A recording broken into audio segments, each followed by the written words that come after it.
Hey friends, Dustin here. You're watching the Life of Lynn channel. Thank you guys so much for tuning in today.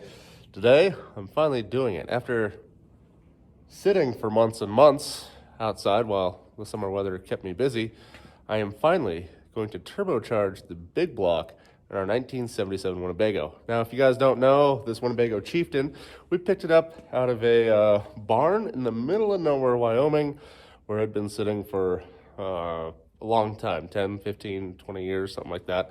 We're able to barely get it running and coax it like 400 miles back home here in eastern Colorado. So that was a great episode. Go check that out if you haven't seen it yet, because that was an awesome one. So we're going to do a turbocharger and an intercooler and an oil system with an oil cooler and all that. And I have never fabricated anything like this in my life. My welding skills are subpar, and we have about a $200 welder to do this with. So join me, won't you? And check this episode out. It's going to be a long one. This is probably going to take me a couple months, but you guys are going to see it here over the next 15 to 30 minutes. So come along, and let's get this thing started. I'll show you where I'm at.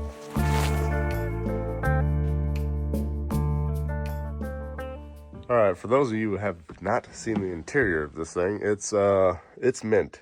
This thing has not had a leaky roof or anything. Got a bit of a mess right now. I'm doing some wiring. Had some melting going on. I'll explain that later, but look at this thing. Avocado green. Nice. No rips, no tears. Looks like the carpet was probably done in the 80s or something like that. You know, that underneath this might be the original stuff. Now, she's a little dusty. She sat outside all summer. But look at the ceiling. No leaks, nothing like that. For the most part, pretty much original. I do have all the parts and covers and fixtures and everything, and it really doesn't need much. It is a little dark in here right now. I don't have the accessory battery hooked up, but this thing is a cool rig. AC, heat, I got everything working in this thing. Nice place to sit up front. Got both captain's chairs, the other one's currently out, so we had an area to lay down to work on this thing. And speaking of this thing, got a billet distributor on this thing now. We got the Aces EFI 800 horsepower fuel injection system in there. There's all the parts for that. And just fixing up some wiring over here. One of the wires that went to the original electric choke on this thing got real hot. And unfortunately melted some other wires down there and caused some issues up here. So I'm bypassing a lot of the factory harness. I found that was problematic. You guys have probably seen these before. This is a factory Mopar connector, and you know, of course, GM and Ford have the same kind of style, but for some reason these ones had really high resistance through here. You'd start getting corrosion or whatever on the terminals, and then they'd start heating up, and of course they'd melt. So we're cutting those out, and we're fixing some wiring down here, because we don't have an alternator right now. It's not charging because I don't have any battery charge circuit trying to excite it. So I'm getting that finished up. We'll give it a little test drive, make sure everything's good. And then we're gonna figure out how we're gonna mount this turbo system in here, because obviously right here, ain't a lot of room. Let's get to it. All right, let me take you guys underneath here and show you my plan. So maybe you guys can see what's going on here. Now we got some leaks we gotta take care of. Transmission pan is currently leaking right on the exhaust crossover, so that stinks real bad. Factory manifolds up there, right? Those big guys are actually pretty good for turbos because they hold a lot of heat to them, and we want to keep heat in the turbo. It's going to make boost build better, so we're going to be using the factory manifolds, and these actually come straight down, like straight down. And then you got a bend in the pipe, and then it all connects, and then you have 30 feet of exhaust going out one tube out the back. You can see the O2 sensor that I installed right there. I actually got to pull that out anyway. We're going to have to transition that to right after the turbo, I believe. So here's what the plan is. We're not going to put the turbo in the back. Oh no, we're not going to put it back there. We're going to unbolt this, hopefully. We'll see. And flange this pipe bigger right off of that flange there. Gonna make that bigger.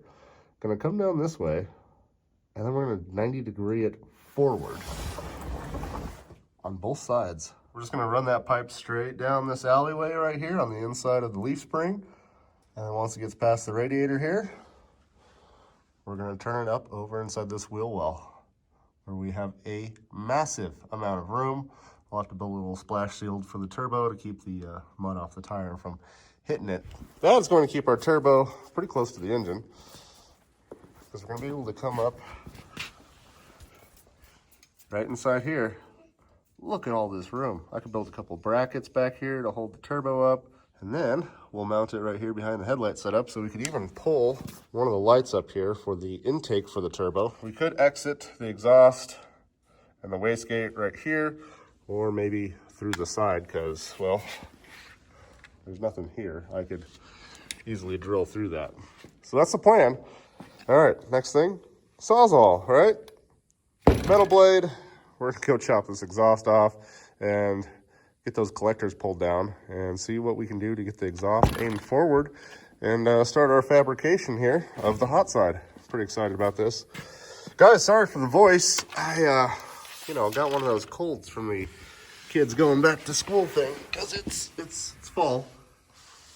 Things are drying up outside. It's about to be winter, but right now it's real nice, so we're trying to get stuff done. And I'm gonna go cut this exhaust off.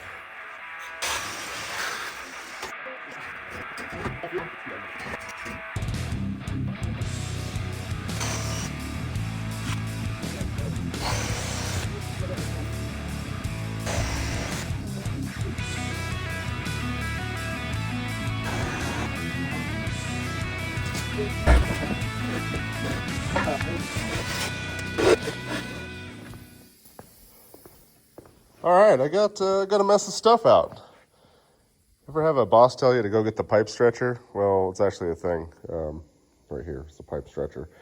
So I'm gonna use that on a few things. Widen it up so we can make these little guys here so we can slip pipes together. I cut the old flanges off our old exhaust there. And well, this one's a little loose, so we're gonna use the pipe stretcher on that so it fits in that adapter. This one fits perfect. So we're just gonna leave that in there for now. Got the little baby welder out. The Forney Easy Weld 140 FC-I. About the cheapest one you can get on Amazon. Has its okay reviews. I've been using it for years. It works, okay? Make fun of it. It's little. It doesn't do much, but I think it can do how thick this stuff is. All right, there's the old manifold up there. Check this out. Here's a factory 3-inch 90-degree elbow.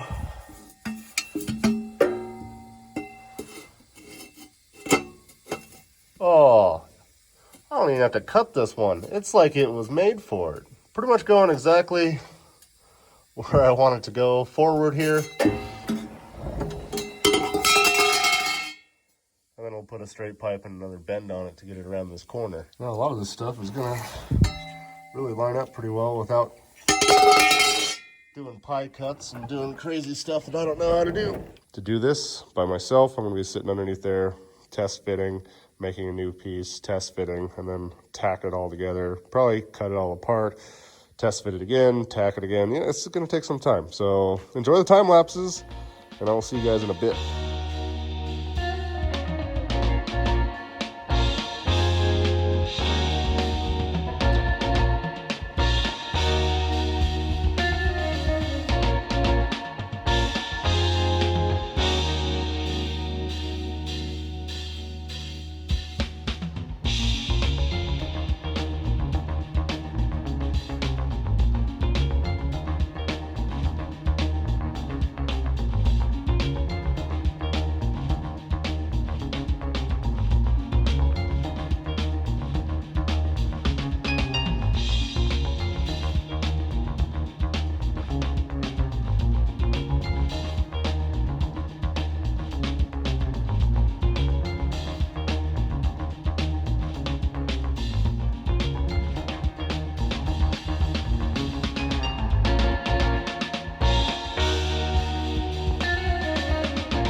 Well, guys, as you can see, I've been making this.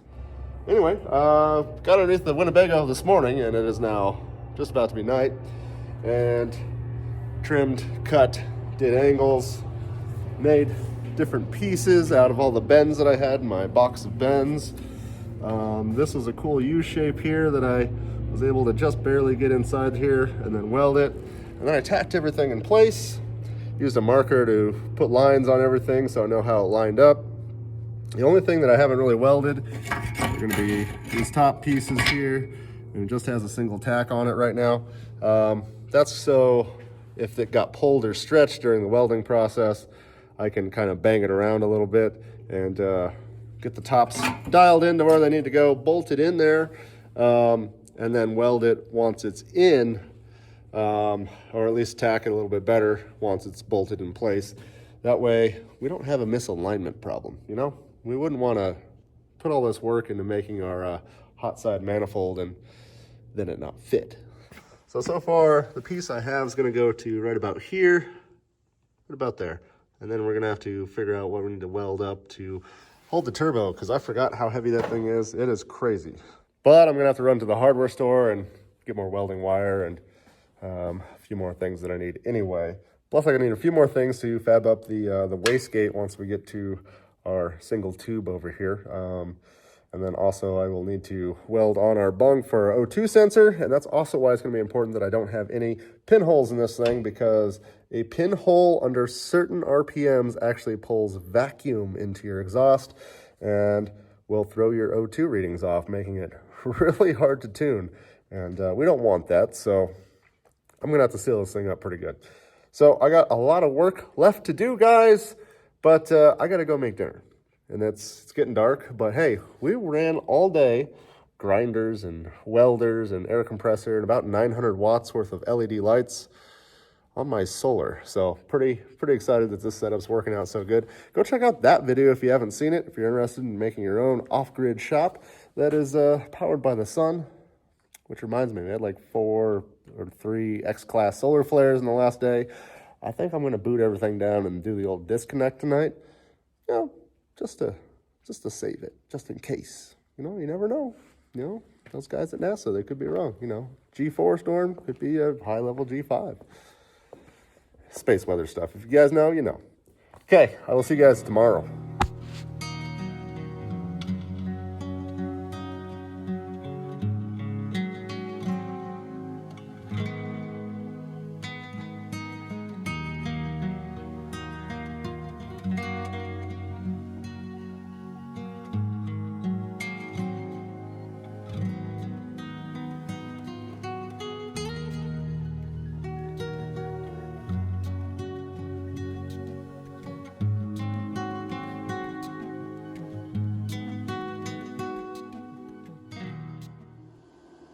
All right, good morning.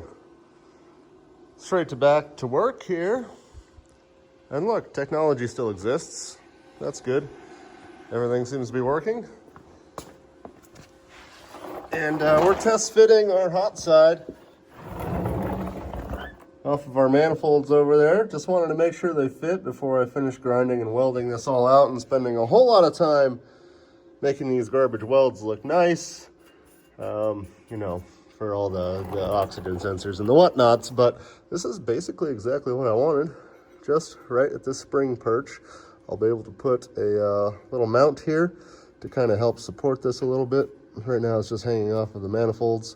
It's not bolted tight, but it's bolted on there so I can make sure that everything's still gonna fit and clear and that nothing moved too much during our welding that we did. Let's hear this thing with exhaust, huh? We'll just pipe that right out the side. All right.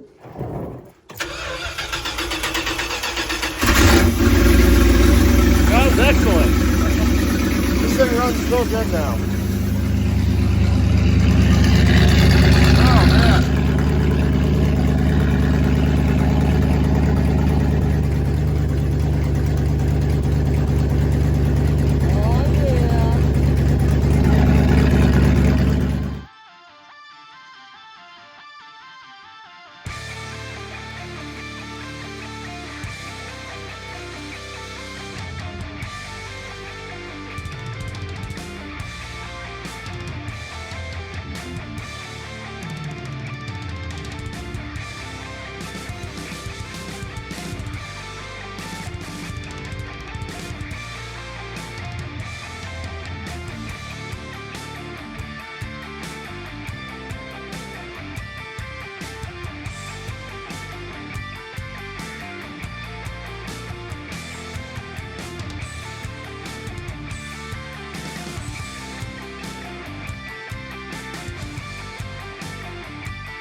Well, it's all tacked in.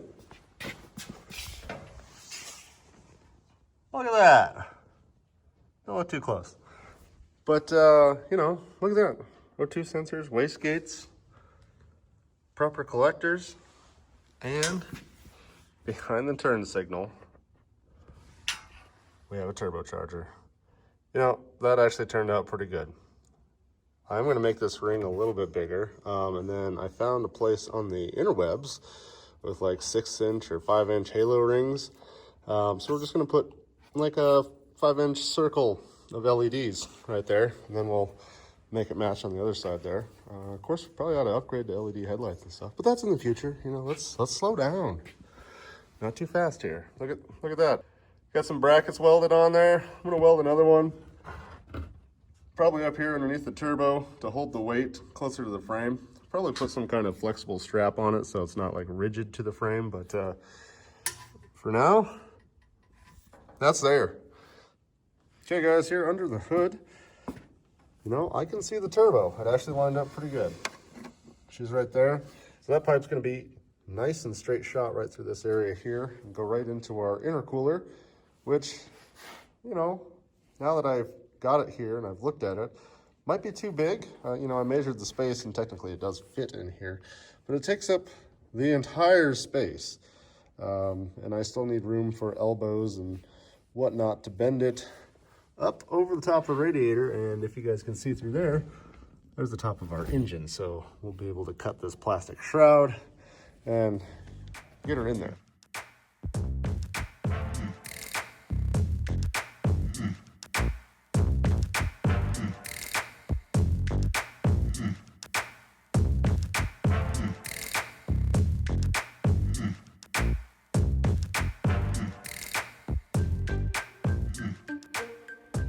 What do you think? Is it done? Do you think it's finished yet? I don't know. Did we get the intercooler installed? Don't look at me like that. I'm still working on it. Anyway, progress has been made. Now I got to take this all apart and do the beads on the end and everything, and I'll show you that tool because it's pretty neat. I'll have to show you guys. It's pretty cool.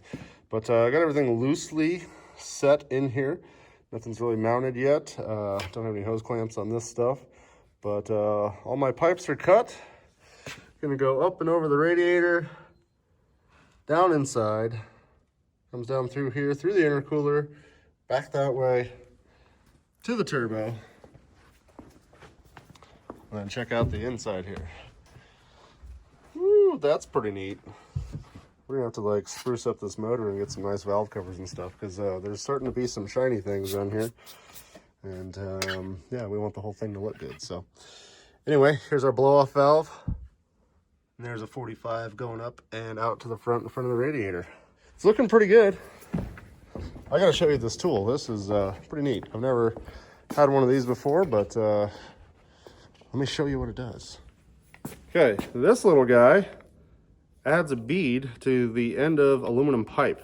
So that way you can cut this to any length and shape and size you want. See the fresh cut edge? We want it to look like this. So this is going to keep your silicone tube from blowing off. It's pretty straightforward. Throw it in a little vise. Make sure your tube's nice and square in between them. Add a little pressure there. There you go. You just rotate the tube as you rotate the handle. And this would go faster, but I have such a small vise that the handle hits the back side of the vise. So I need a bigger vise for this for sure, but that's okay. I just left it loose so we can take the handle off. And when you're done, look at that. Absolutely beautiful. Your silicone hose is no longer going to slide off that thing. This is pretty cool. So this pipe is cut just to the size I wanted it to with a little 45 at the end. And now it's going to stay on. We're getting pretty close to done for fabbing up our cold side on this thing, which means we are real close to making boost. And I am excited to take this thing for a drive, which we will be doing in this episode today. So stick around. The saga continues. Well, friends, oil lines are in, but I went to go crank on the motor here to, you know, just make sure oil pressure comes out of the turbo. and had starter issues. You guys can see I rewired everything down there and put in a new starter solenoid. So, you know, basically all the wires to the starter and the solenoid itself are brand new. Just trying to verify that we actually have oil moving through the lines, guys, before I hook this line up to the oil pan and top everything off. But this line here is actually coming from our turbo drain over there. So I'm gonna crank on it just a little bit more, see if we can get some oil coming out of it. If not, I guess we'll have to start it for a second and see if she pumps some oil.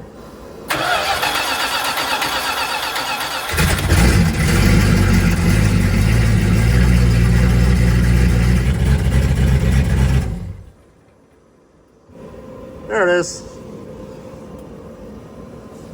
I was impatient. I didn't wait long enough. We're gonna cut this to length and hook it up. Now that we got oil through the turbo.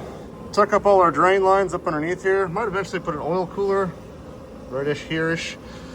Help cool that off before it goes back into the pan. But yeah, we got oil at our turbo now. It's gonna be happy. Get ready to fire this thing up. This is a temporary pipe, guys. Don't freak out. Turns out the back housing of the turbo is 3 1/4 inches. And I have nothing that fits because all my stuff is either 4 or 3 inch. So I had to order some custom V-bands. Just temporarily tacked this pipe onto the back of the turbo. I know. It's gonna be a pain in the future when I smack it off and have to grind it smooth again. But the exhaust is just going straight into the cab. And boy, that was nauseating for the couple seconds I ran it earlier for that clip.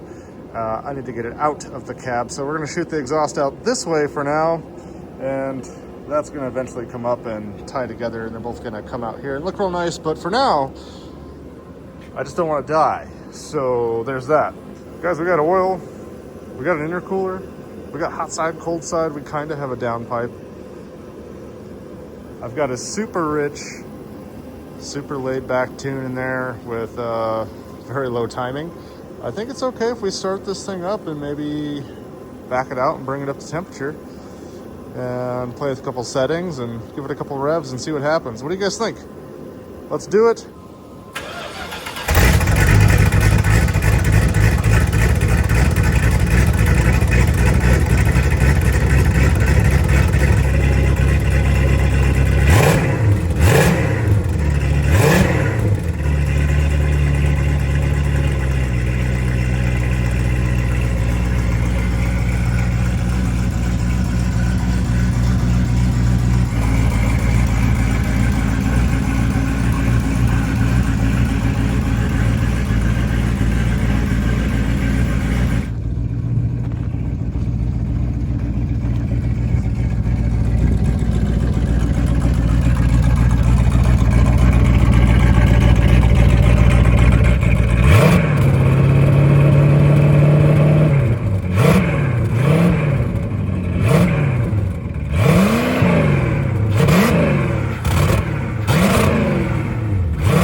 I gave it a quick little jab on the throttle.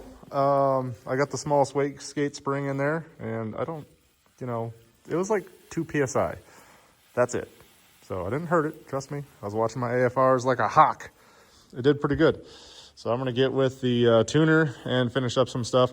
I still gotta run vacuum lines to everything on this thing and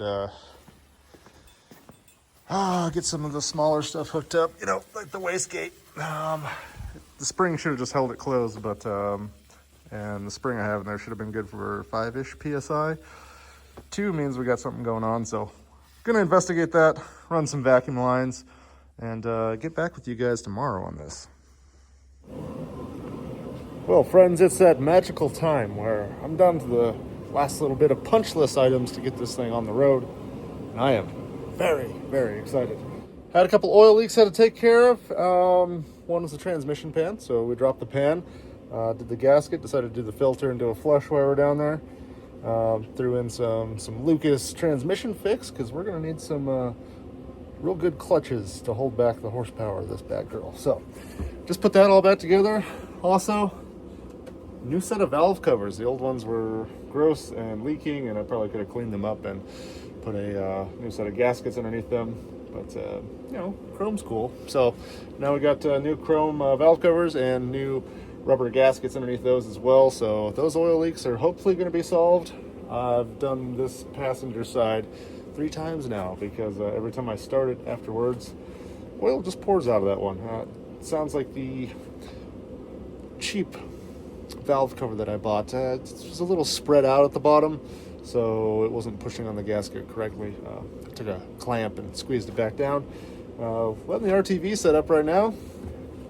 Hopefully that, combined with the nice rubber gaskets that I have on there, will make this thing not leak, because it had a little bit of a leak. Yeah, just a slight one. So we want to get all those solved before we get this thing on the road and start putting heat in it, because we don't want it to burn to the ground. That would be bad. A couple other things we're going to be doing is ditching some weight that's not needed. This thing had 2 fuel tanks. One of them was nice and clean. That's the one we're plumbed to and has fresh fuel in it right now. The other one is solid rust on the inside, and I can smell the fuel. It's bad.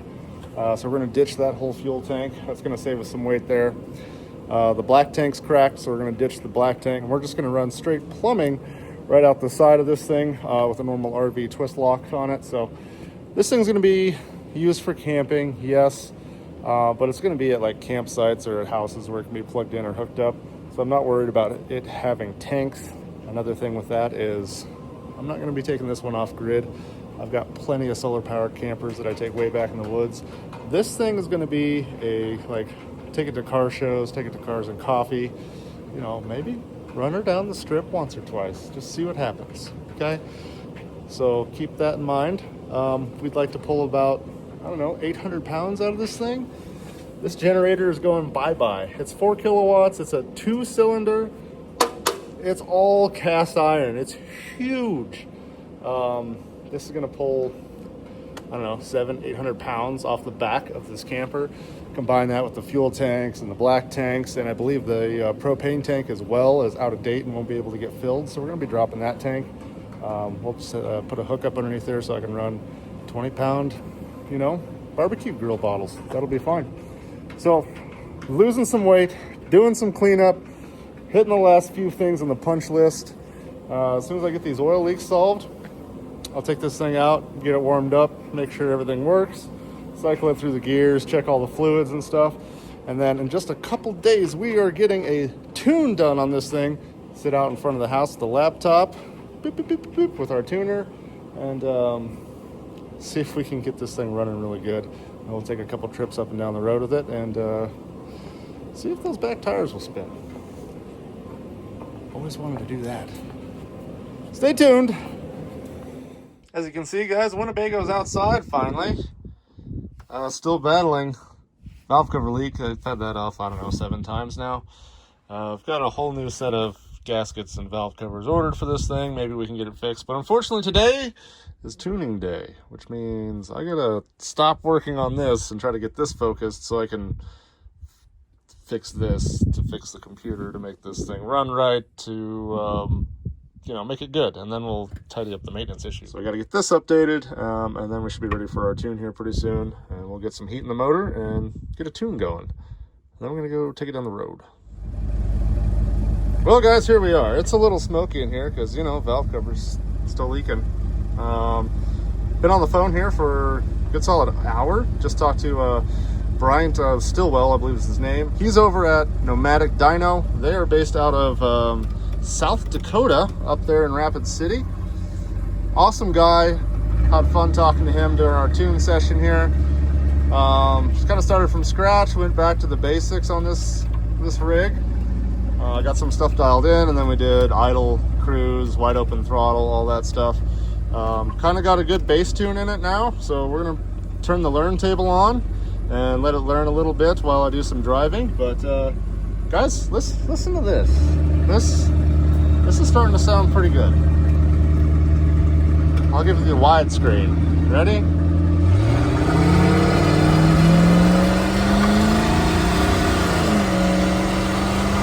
Oh yeah, here's the turbo.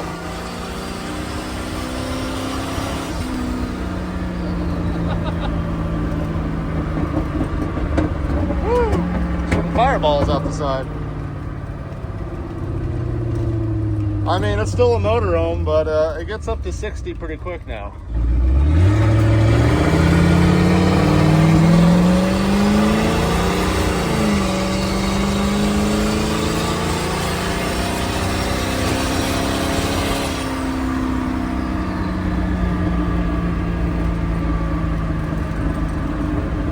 So good.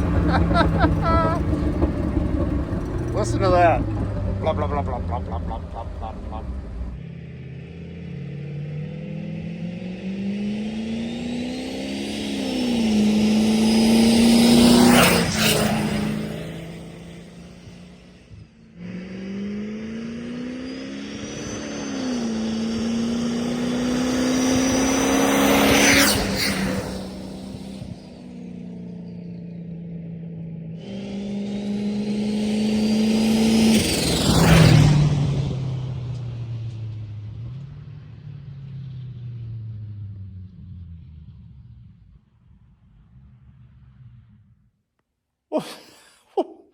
I did it. I did a thing.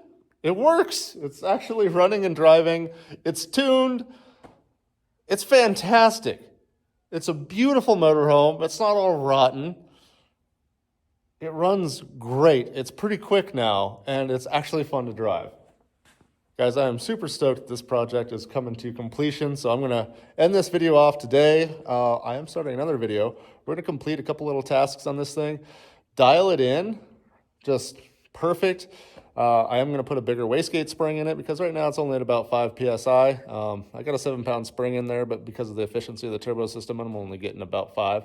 So we're going to put a bigger spring in it because more power. Dial it in even closer. And then we're going to do some upgrades. Like I want to do LED turn signals that have like circles around them. That way there's a circle right around the turbo. Of course, I will have a air box or an air filter kit to put on this thing while street driving it, because some of you guys are roasting me in the comments on my shorts the last couple of weeks. There's no air filter. I know, it's fine. A couple miles ain't gonna kill it as long as I don't suck up a bird. But really excited how this thing turned out, guys. I hope you join me for our next video, though. After this thing's cleaned up and dialed, I am taking it on a cruise night. Maybe grab some buddies, some friends. It's going to be a real good time, and we're going to see the ultimate question. Can a motorhome do a burnout? Hope you guys join me for that one because it's going to be a really fun video. And thank you guys for watching this video. Please like, share, comment, do all the clicky clicks and the whatnots.